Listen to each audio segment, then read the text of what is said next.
So I like this picture because I feel like this really kind of does define the timeline jumping that we're doing and how, all these different dimensional Earths, I mean, they are all simultaneously existing according to vibration, energy, and frequency.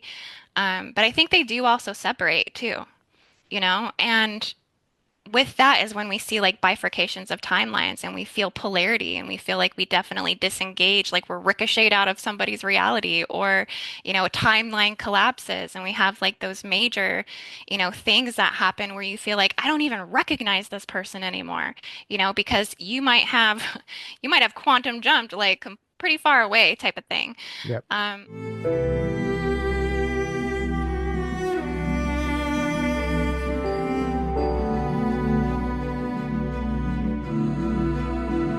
This is just a picture of, well, this is kind of representing timeline grid models. So how new Earth will be built is by timeline grid models that happen and occur through the galactic light matrices. I've named a couple of them, like the Dove light matrice, the Swan light matrice, and it's where she's upgraded in these ultra fabrics and templates that interdimensionally hold the holographic electromagnetic networks together. Essentially, I have better diagrams for this one. I think just to give you an example of that, these are the force breeder implants, but it would be something kind of like this. Like this is kind of a Curry model, and we have multiple different of those geometrics running on the planet. I've kind of designed and channeled some of my own as well. I call this one the Lemurian light grid fabric, and it's the geometry, to access Lemuria through the X's of the inner Earth vortice systems, and then it's kind of represented by a feminine Stargate hourglass geometric.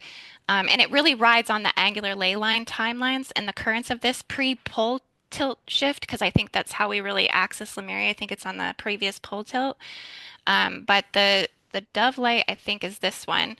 And this is kind of just representing the current of the energy of how the dove light would manifest. The wings of the dove are representing peace, liberation, and freedom codes. And it's running the cosmic Christos energy. It has the blue wave spectrum and the emerald wave light spectrum that runs within it. But then there's more. I did this one. This is the Swan light grid fabric. I think these build up, these stack up, and The, these inner matrices create the new Earth structures. yeah, these are very activating, by the way. I'm like getting chills looking at these. I feel like that, like Yeah. you're representing something that obviously we've forgotten, but this is like bringing it, like it's helping like those memories resurface. So I understand, like you said, you channeled some of this, but you're definitely onto something because I can feel it. I use these in my gridwork sessions because I do a lot of remote facilitation, and we'll just even, do just exactly that. Stare at them, kind of bring the codes in, activate the codes. The codes, run through the body, and then, yeah, it activates the timelines. You start getting the psychic downloads. This one I call the Tiamat grid, so I think this one goes back, to the original Tiamat body. Five-dimensional inner Earth body, but I think this transmits to 8D Earth essentially. But this one, through this, it's really like the natural flower of life geometry is connected to this honeycomb hexagonal patterning inside of the earth. So very much like the bees and things like this, like bringing in this like feminine energy, and it's connected to the heart pulse from the point of all union that creates life on the earth. And this ties into the mother grid fabric. Don't know if I have a picture of the mother grid. I think I do.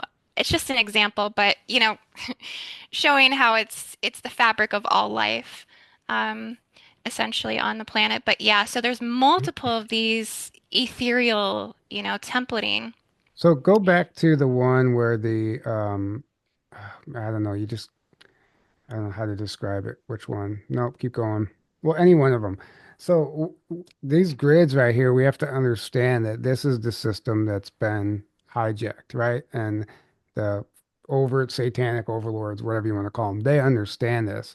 And it has very much been hijacked and inverted. And that's why we have to go to these points just as a visual representation for the people watching. That's why it's important to go to these points and like invert that back, right? And reconnect those energetic threads, like I said. And Max Spears described it. There was the one where you showed it was like the red picture with the earth with all the grid around it, all the lines, like the net around it, the matrices. Oh, let me see. Yeah, that one.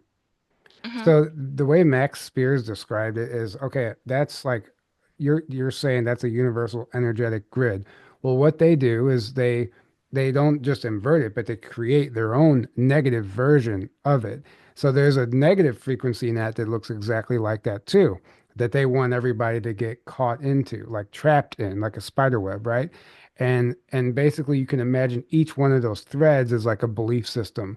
And what the belief systems do is ultimately keep a lid on your spiritual ascension, on your, on your awakening. Because he said the way he described it is, it doesn't matter which one you believe in, as long as you believe in one of them, in one of their forced beliefs, the beliefs that we're spoon-fed and we're told to believe. As long as you believe in one of them, you're operating in that inverted matrix, right? And then now you're trapped in that inverted reality. So they get their ideas from the organic universal energetic grid that already exists. And so it's just like what AI does. AI's primary focus, its primary goal is to become human. Why? Because humans hold all the power. We hold all the power. It doesn't matter what they think they can accomplish, they can never be us. Right? So yeah, it might seem like a threat, but if we remember who we are and tap into our true potential and reactivate all this stuff, it's game over for that AI frequency and that negative agenda, right? So I think it's important to remember, like, there's a dark and light of exactly what you're representing here. Yeah, you're absolutely right. I think Ashiana Dean coins them the Atlantean pylon implant networks and systems, and there's like, she calls them the like the four faces of man, the golden Aquilin grid, the dragon grid, like they're like all basically like fallen overlays, over the system. Right. Yeah, and again, siphoning off of the stargates essentially. But if you do upgrade your light body field with these positive light matrices and you hold those codes within you, you can essentially your body is the tuner, the transmitter, the receiver. So even going to the stargates and you carry those codes, I mean, you can activate that in the stargate. You can heal it just with your own body and vice versa. So it's pretty cool, right? Like, Hmm. Yeah. uh, okay, let's see. I'll go back to here because I was just gonna work in New Earth Prophecy course. So I hope you guys are gonna be joining me for this. Um, we're gonna be covering the extent of everything that's going on New Earth and what indigos must understand on a bigger scale, in the context to New Earth, because this is really bringing forth significant change, I think, and evolution in the planet's ascension, that as we kind of move in through the new Earth timelines, going from now to 2050 to 2200 to 2400 to 12,000 Common Era, that we're going to be going through a considerable amount of transformation, right?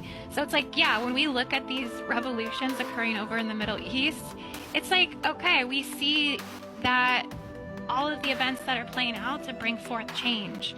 And this is what we're gonna be going through, is we're gonna be observers of these massive revolutionary changes that have to happen to bring forth the influenced collective experience and contributions that can really bring forth us moving into and leaving the past world behind, the old Earth systems of war and conquer and divide, and the reptilian bloodlines as they begin to exit the planet, because the blood on the earth is evolving, the blood is changing, going into an RH null. We'll no longer have RH positive and RH negative, and the reptilian gene code's going to dissolve. We'll have gold blood that enters the planet as we move forward with New Earth.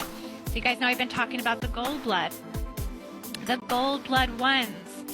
Yeah, this is gonna bring in an influx of galactic light energy that's going to impact our planetary grid, and that's going to signal changes in the grid as well. The grid will go through transformations. There's a reason why that gold blood's going to come online, is because there will be a gold grid that activates to sustain grid as the planetary core activates its gold body. And so this is what's signaling the onset of New Earth to emerge. And it's a major transformation, you guys, going from, for one, tying up loose ends and shutting doors on the old world systems, but then also converging new eras, right? Um, Going through radical shift in our spiritual identity as humankind, bringing forth the golden light cities and the star civilizations and star cities and the advanced civilizations in which we'll integrate all of the spiritual technological process and lay the groundwork for a new culture, a new society, a new paradigm. And we're all building that right now as grid workers, as gatekeepers, as the 144, as some of us achieve levels of being ascended masters and avatars, and we hold our planetary logos consciousness from within, that this evolution is about the collective psyche, right? The collective psyche of humankind is being upgraded in light. And yeah, so this is why I don't feel bad talking about Syria. This is why I don't feel like any sort of hesitation in having this discussion, because it's like we know on the base level of the stargates and the mechanics on those grids what is being sustained, what is being transformed. We know that this revolution is occurring, this regime collapse, and the black heart has to change. The black heart has to go. If there's anything that I could extract from this earth right now, it would be the Black Heart Network, because it's death. It literally is death culturalism. It literally is the core of hatred, and this is what we're moving away from. This is what, we have to correct that part of the collective psyche, right? Because that collective psyche is something we all can tap into and access, and we can work to transmute it in the collective fields through the grid work, through concentrated meditation, through group work, through group think, through group manifestation, group telepathy, group telekinesis. We will construct the new earth that involves harmonizing our mental and spiritual states with the Earth's grids and the Earth's biospiritual system. So this isn't just a physical restructuring. This isn't just a 3D timeline restructuring. It's a comprehensive realignment that's going to every level of our energies on the planet and the collective. And so, yeah, grid workers are key players in the higher evolution transformation. So be sure to join me in this Global Gridwork and New Earth Prophecy course. It's going to be just all the work that I'm bringing forward over the last 6 months.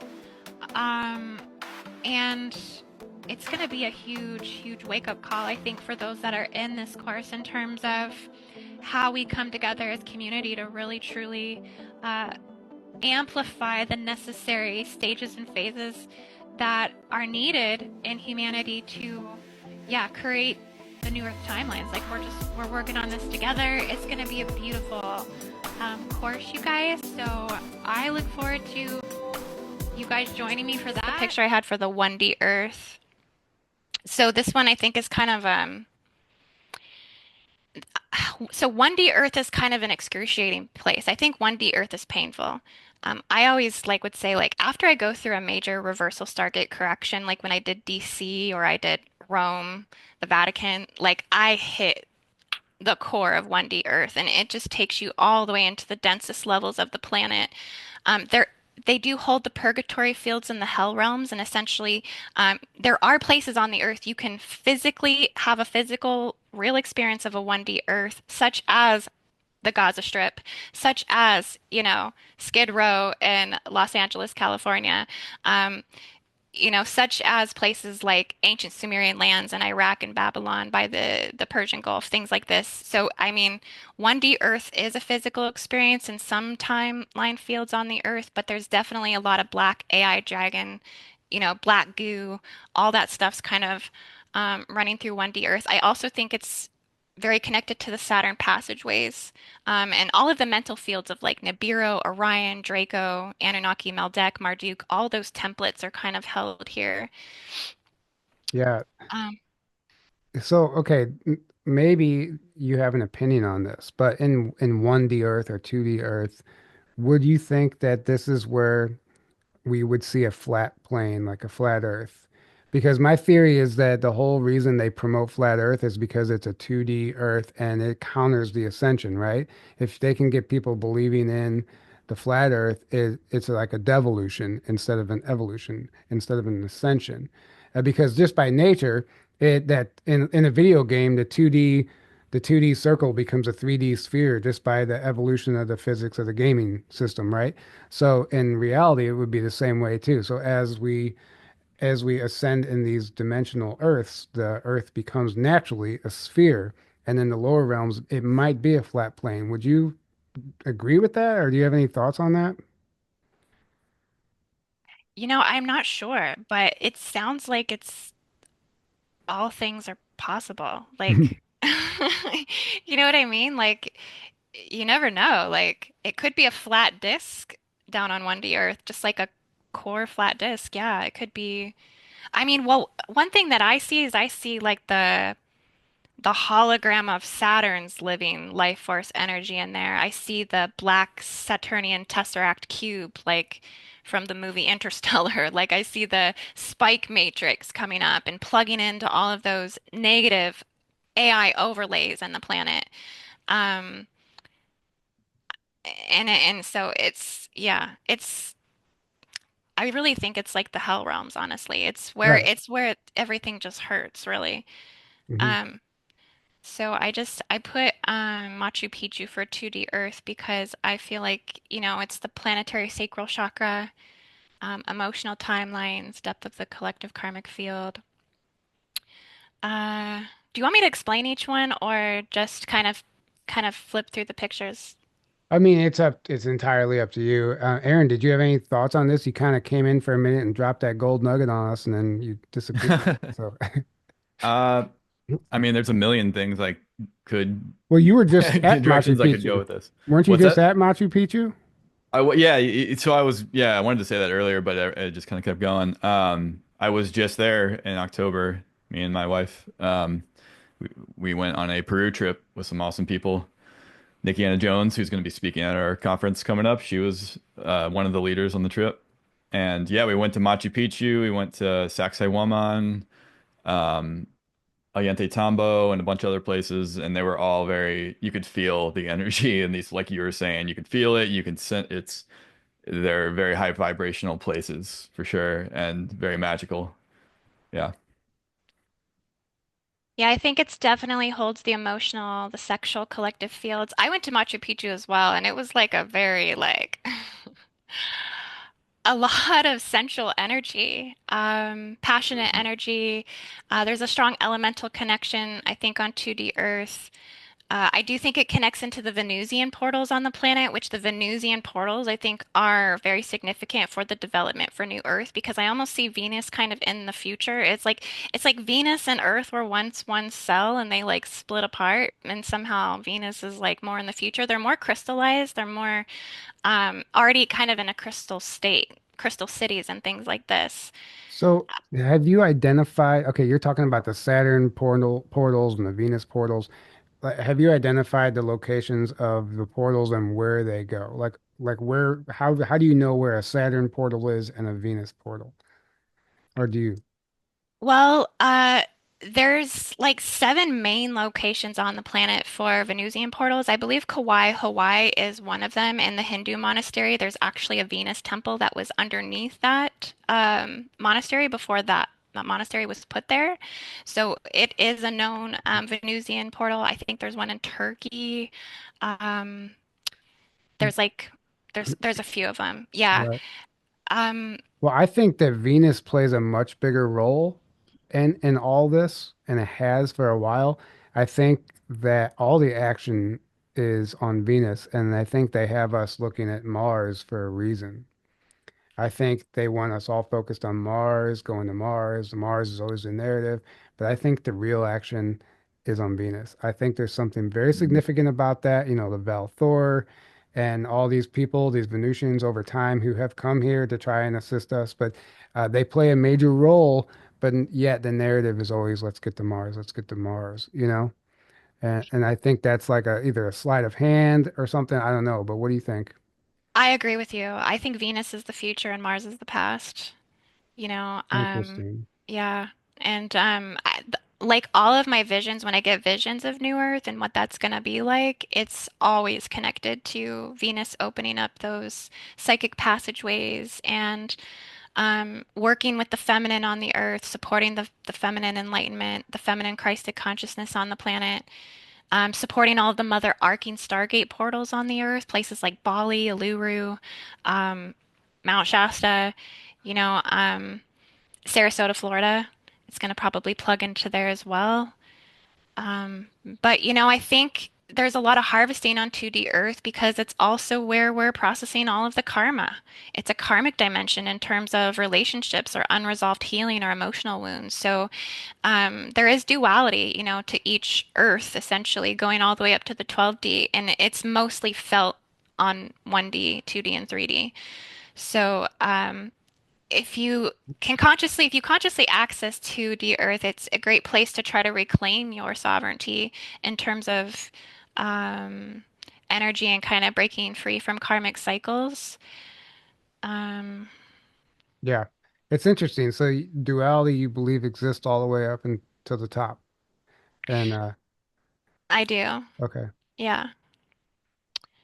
3D Earth, as we know, it's a crazy place. Um, the battlefield of physical and spiritual warfare. It's where it manifests in its most tangible form.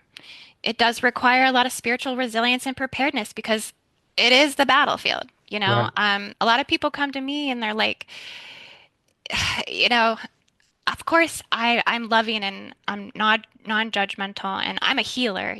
I'm there to help people and meet them wherever they are. But I tell people like you got to gear up on this dimension.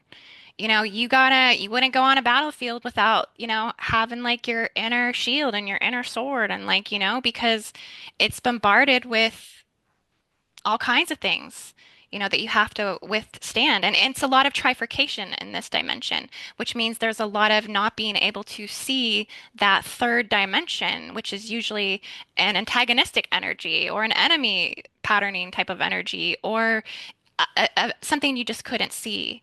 You know, um, I think there's just a lot of mechanics for control here. As you know, the 3D Earth is, like you said, all of the frequency fences, all of the negative overlays, lots of implants. There's like literally planetary J seals and wormhole systems, plus Draco seals. I mean, those are death funnels, so they're spiraling them through the third D. But it is definitely a middle ground, and we do struggle with polarity and duality here. It's a battlefield for sure. 4D Earth, this is where the lower astral, this is where I say they've shown me that they've set the quarantine measures here and have placed crystal seals in this realm. So that way, prevents any bleeding from the lower dimensional Earth timelines to essentially going into the higher Earth timelines. It's a protective field. I think they placed those seals in the firmament, encapsulating the 4D.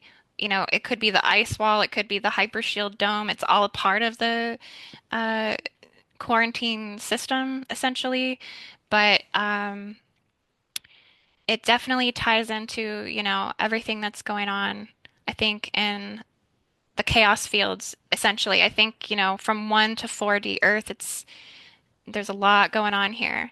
But Right. I think if you access 4D, you can access 10D Earth, and you can access 12D Earth from 4D Earth as well. Like there are portals that you can go through and get to the higher timelines. Yeah, it's fascinating. Yeah, I feel this. I feel this image. It very much resonates with me. I know, right? Me too. When I seen it, I was like, well, it's the most protected, on an angelic level. The angelic realms, they come to protect Garden and, they work in this realm a lot. It's where really, Hmm. everything is kind of happening in terms of all spiritual warfare, all spiritual battles. Right. 5D Earth, let me see. What do I have for 5D Earth? It's where we start to access the higher timelines and miss the battle for ascension, but I think I do like to try to bust that 3D, 5D Earth consciousness on 3D, you're in duality, and 5D, nothing's going on, you're just full ascension. I don't think that's correct. I think that there's still a lot of spiritual growth in this realm. I think it's where you're actually just starting to break free from 4D chaos, spiritual warfare realms. Um, Yeah. but I think there is less infiltration by negative forces here.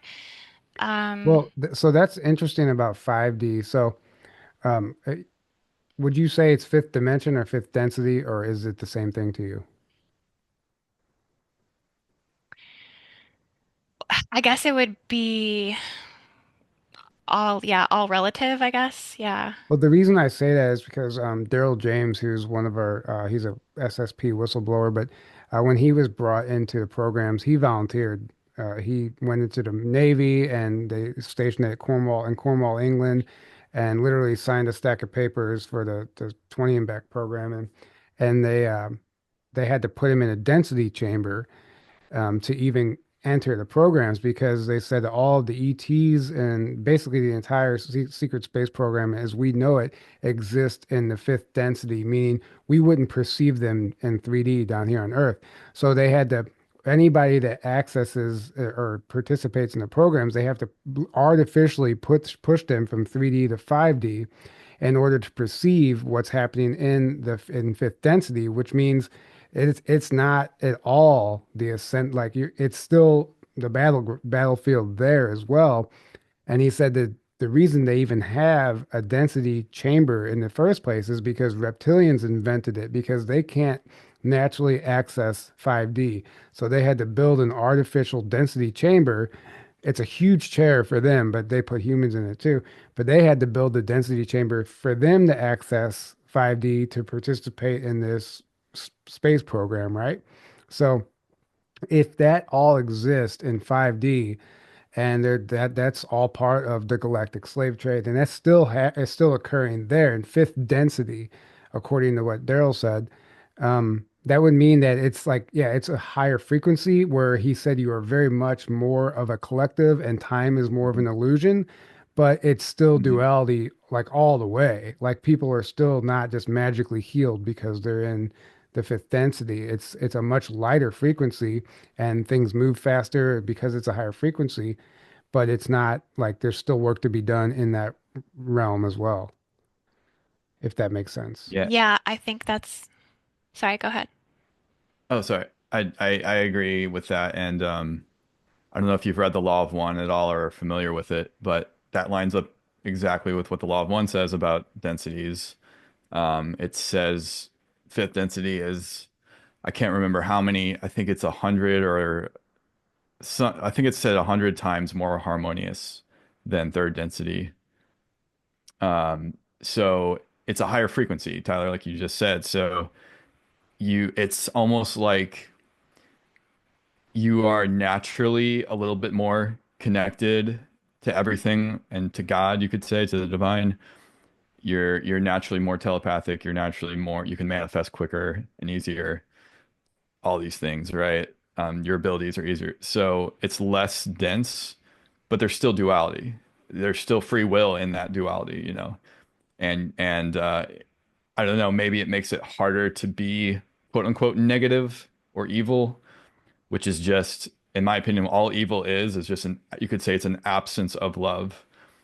It's an unconsciousness of love, and love is the ultimate reality, and all God, everything is love, energy. It's all the same thing. But so the more you get a higher frequency, the more you're naturally connected, and it's just easier to have a consciousness that connects with that, I guess is a way to say it. Right. But there's still duality. There's still things that are not love there, and there's still unconsciousness to a degree there, and so I think at a certain level, and I think the Law of Ones talks about this as well. At a certain density, they're like evil or any of that stuff cannot, duality cannot exist because it just can't at a certain level. So like the negative path, the service to self path, basically you can like go up to a certain density or a certain level, and then you either have to go positive because you just have to, or you have to be like recycled essentially. Yeah. Which honestly, you have what you have written here, higher timelines amidst the battle for ascension is kind of perfectly encapsulates that. Yeah. And I think you made a really good significant point too, Tyler, with saying that the reptilian ones can't really get to the 5D. That was kind of what I got too, was that Mhm. um, even like white Dracos, I don't think they really can truly fully penetrate or access 5D, that they more so covet it. They can see it, they want it. And this is why they feed on those that have, five strands of their DNA activated. Um, I think Pleiadians a lot of times incarnate into 5D Earth. Mhm. And a lot of times Pleiadians are directly the ones that Dracos usually want to consume. They're a lot of times victimized by the draconian reptilians and the white dracos. So, yeah, they covet this energy, but they cannot fully attain that. And that's something that is, I think, frustrating For probably for them. for them, yeah. Yeah. Yeah. Yeah, this is yeah, all very fascinating and these are great slides. This is I'm glad you like it. That yeah. makes me so happy. Well, so we go 60 Earth, higher astral Earth, gateway to new Earth. I think this is where it really kind of starts to transform. Um, and begin really truly towards the higher path of ascension is once you kind of get through 5D. Um, this one's really connected to all the guardian stargates all over the planet. I channeled that it's really connected to the Sirian solar system. When I was in that presence of the 60 reality, I could tune into three different suns, astrologically speaking. Like I could see three different solar bodies. Um, and that was I Yeah. seen that coming through the Mediterranean portals, the Pacific Ocean, the Polynesian Triangle, Easter Islands. It's really connected to those magnetic anomalies that are following almost like a bigger timeline model or grid on the planet. Like we had those intricate ones with smaller geometries. It's almost like it expands into a much bigger one. And that makes sense to me as far as like seeing different planetary bodies or more suns, because we see the videos where sometimes people are filming two suns at once, or maybe even three at a time. I don't know, but and they're like, oh look, they're lying to us because they've been hiding this the whole time. I'm like, are they? Or is it just you're at a point in time where you're witnessing or experiencing the merging of two realities and you're able to perceive it? You're able to perceive two suns at once. And it's not necessarily that the government's been hiding it. It's just that they can't stop what's coming, right? They can't Mhm. stop the inevitable merging of these dimensions and these higher realms. So I think at certain points in time, maybe if the conditions are just right, we can perceive two suns. And maybe that's what you're talking about, unless I'm mistaken. Yeah, I think you you opened up to like a almost like a heavenly realm experience, like in the sky. Like you see more rainbow prisms, you see those they're called like dog prisms and stuff. You can see more of the organic time dimensional portals. More geometry opens up. I could access more of the angelic realm, more of the universal tree of life. It's definitely very connected to like the sacred mother trees, the forest, and the grandmother trees. And really, this is where we start to integrate things from uh, future new Earth. So, like the coming of the golden light seas, the coming of the golden forests, and the coming of the gold blood ones. Um, like this kind of comes through at 60 where we're going to see this, massive transformation of the DNA. Hmm. Um, Yeah, that's interesting.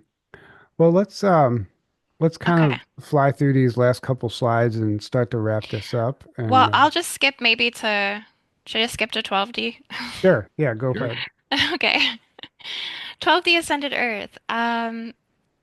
So really, you get through all the higher ones and it's a process of, creating the ultimate embodiment of new Earth where heaven on Earth becomes a tangible reality, and future Earth is fully protected under the guidance of guardian hierarchies. And it is really holding the highest morality consciousness. It's embodying peace, harmony, dissolution of all galactic conflicts. All the wounds of galactic wars are healed, and it's really the level of enlightenment free from any lower vibrational emotions like hatred, anger, wrath, cruelty. None of that really exists on New Earth. It's not allowed to come to New Earth, really. Right. It will be the birthplace of the future star civilizations. And That's interesting, those bubbles there, like those domes that are represented here. I mean, I know that might just be part of the graphic, but I feel like there's something to that. Um, I feel like that once existed here on Earth before the last cataclysm. yeah. Something along those lines. Like I imagine like some of these sacred sites like Shiprock or Devil's Tower, they might have been like the central hub for some sort of a dome that was a sphere or something that was protecting that area. And obviously that was all dismantled, but I don't know. It's just kind of a download I'm getting from looking at that. I think you're right. Yeah, I mean, I think Atlantis was once this. Once we get on 12D Earth, all the architecture will become star civilization architecture. So you see how everything's round, and you know how Atlantis was round, and it had all of, I mean, and there's water in between it, and it's kind of built into nature itself. I mean, that's kind of how New Earth will look like in the future, is will be very cohesive and very organic, and things will be energetically encoded to celestial consciousness. Right. Yeah. Right. It's So, interesting. I had a dream one time, or it happened during a meditation, that I was on Atlantis. And you know how the ringed city that we see, on each ring, so the rings actually represented the solar system, and each ring was its own, was a planet, right, in the orbit. And on each ring on here on Earth, there was a portal to that planet in my experience. So I thought, oh, that's interesting. So like each ring represents the orbit of a different planet, and each one can access that planet as like a gateway or Stargate, which obviously that was just a dream. It might not even been real, but I find it interesting to start viewing it as that. I wonder if there was something to that. Mount Shasta on my map, put a little marker over here for Mount Shasta, put a marker on Abilene, Texas, drew a line from each one, and I thought, holy crap. That is a ley line that's running right through the center of the Gulf and right to the frickin' tip of Miami, where they're predicting all of the cataclysm, all the doomsday prophecy, Miami breaking off into the black hole system, the Hurricane 5 hurricanes, whatever it is, the weather storms, the spraying of the aerosol injections in the sky, the cocaine skies, the cocaine fog, the parasitic fog. I mean, they are just bombarding the crap out of the tip of Florida with devastation after hurricane after, thing after thing after thing. And what is this ley line? I couldn't believe this ley line here running through Abilene, Texas. I mean, how clear cut of a shot that is, talking about how Mount Shasta, the organic Stargate, and how they would be feeding off of this in terms of AI, nanoparticles, the quantum squids going through the ley lines, whatever it is. We know that it's being attacked all the way from the Bermuda Triangle. As I showed you guys, I think my map the other day, right, of this connection of the Bermuda. And Okay. California's supposed to get 100 inches of snow, by the way. And there you go, weather modification, manipulation, all And of it, right? Hawaii had it too. Hawaii had snow, supposedly, in And the these Big are Island. all the locations in which Mount Shasta impacts it. We know it impacts the Big Island. We know it impacts Hawaii. We know there's a whole ley line network. We know that Shasta's a Stargate that's within a spectrum, within a radiance of where it influences. And it supports the health and the quality of the land and the entire west side of the United States. I mean, for them to tap off and try to power this gate system to clearly down to where they're going to launch this artificial AI Stargate. I mean, this is concerning. This is actually concerning. And do when I look at this ley line here, I got this download right now. I guarantee you that if you look at the Gulf of Mexico, like right where that line is running through, I guarantee you right around there somewhere is a pyramid. in the water. I don't know. I don't know why I have that feeling. It's somewhere along that line right there. I don't, it's somewhere there, maybe several of them. And because there's Mount Shasta, and then there's this, you know, where they're going to do the Stargate, like siphoning that energy, they have to put it there. And they chose that specific location on purpose because they need it in between two massive energy points. One of them is Mount Shasta, and the other one is those, whatever's down there, there's pyramids down there, crystal pyramids or something. No, I I think you're right. I think you're yeah, absolutely right. There's definitely all kinds of Atlantean technology underneath the yeah, Gulf of America and the Bahamas even. We know that there's sunken cities. We know that yeah. there's like a whole there is. I mean, I remote viewed it too. I seen thousands and thousands of Atlantean crystal pyramids, ethereal and quartz pyramids.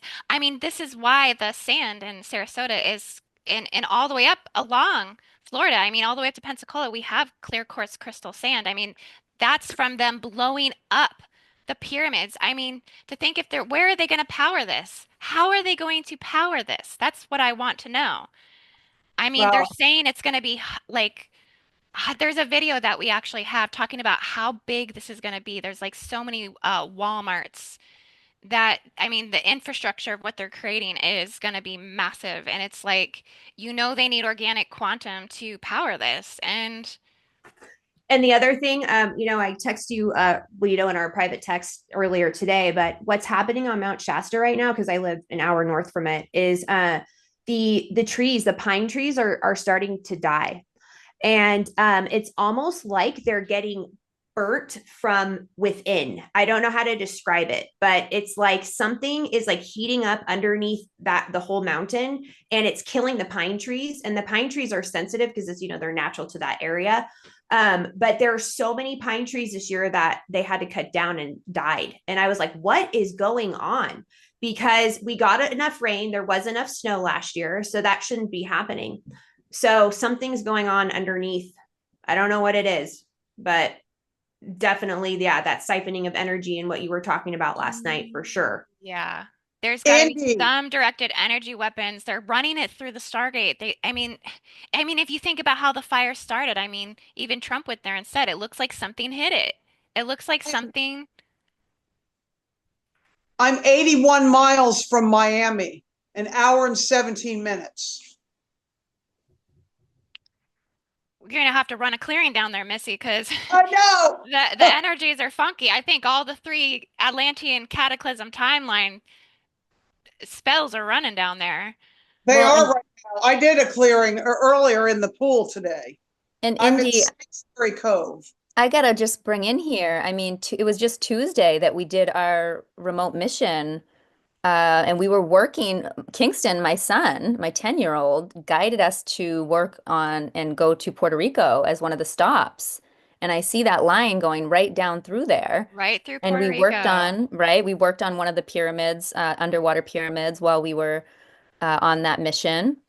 Was interesting that came into my field today as well was a video on Instagram of a gentleman speaking of some sort of either, you know, asteroid or what he kept calling it a mode of transportation way, way, way back in the day landed in the Gulf of America.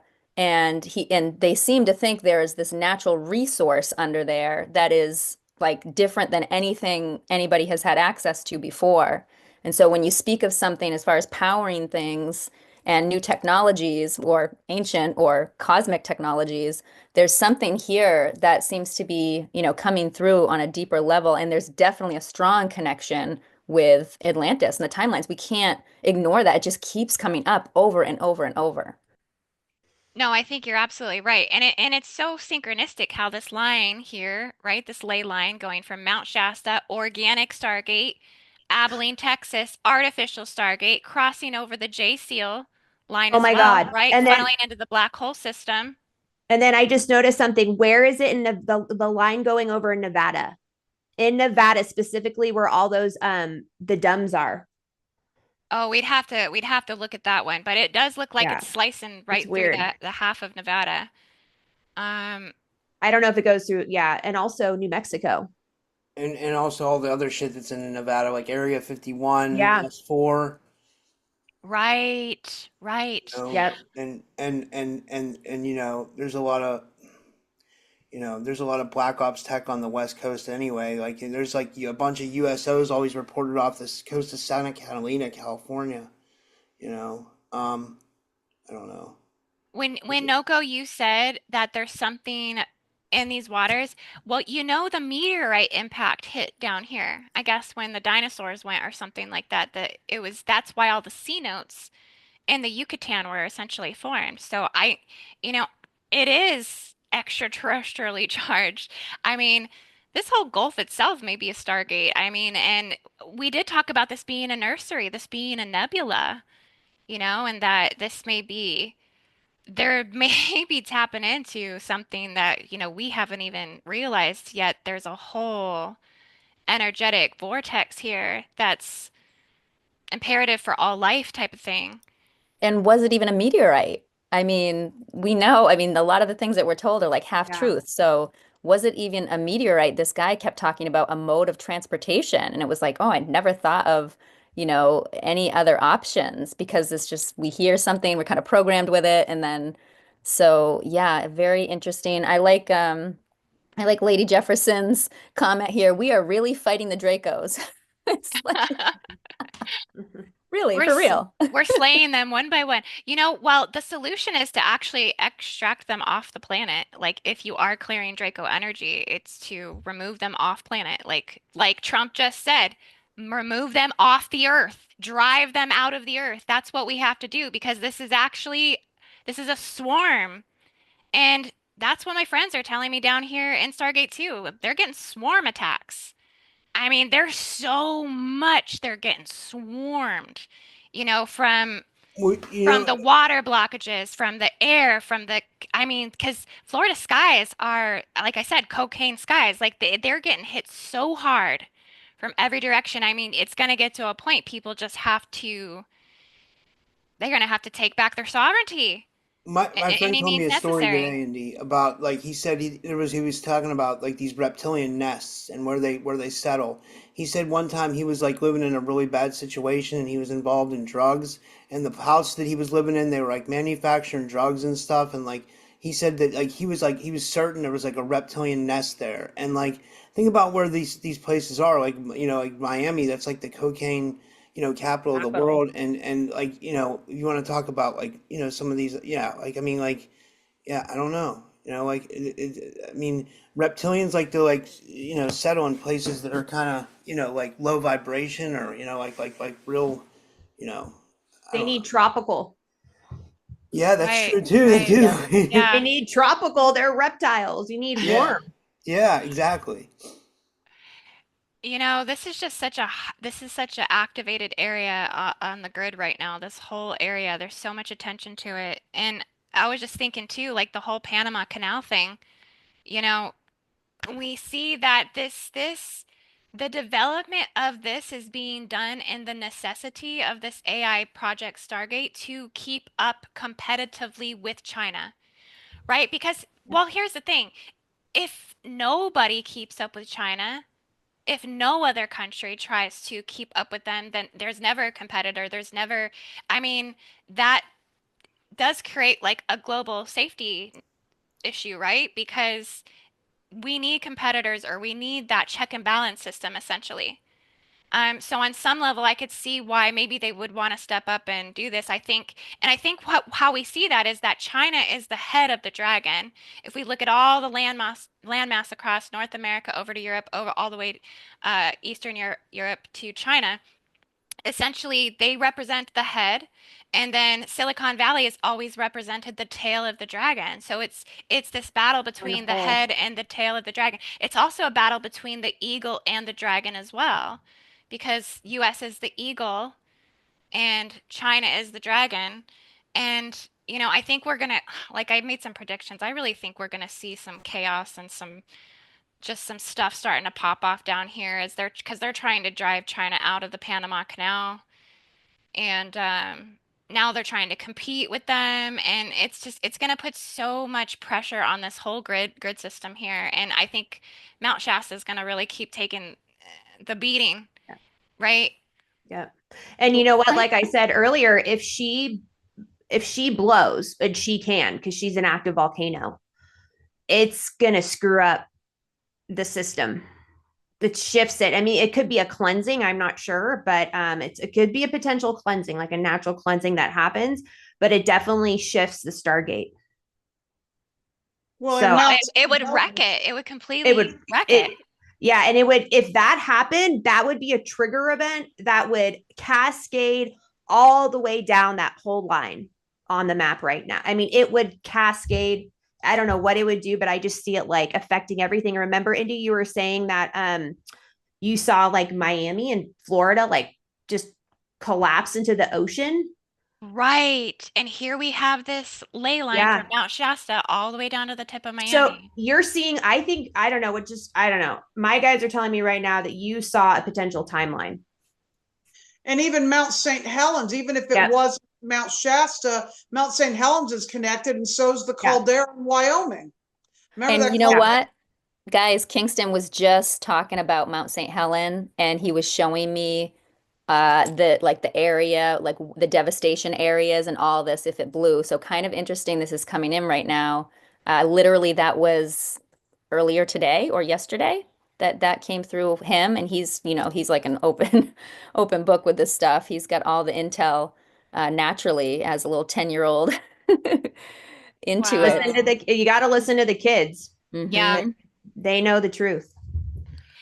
Yeah, So and we and Indy, before we move forward, I got to bring through this intel too. This for some reason, this connection between that plane. Everybody in the chat kept talking about that plane that had the doctors was a Mexican plane. So I don't know why, but we're talking about Mexico, we're talking about the Gulf, and just for some reason that came back through. So I well, and just this is coming right through Albuquerque here. Yeah. There's interesting. There must be something tying in there for sure. This is like a prophecy line right here. I think we need to keep our eyes peeled on this entire area. This is gonna be foreshadowing the timelines, I think. Definitely. It's almost like grid work needs to be done on every single, like we need to find all the very specific points with on this line, the high key points, and go there and do grid work on the ground.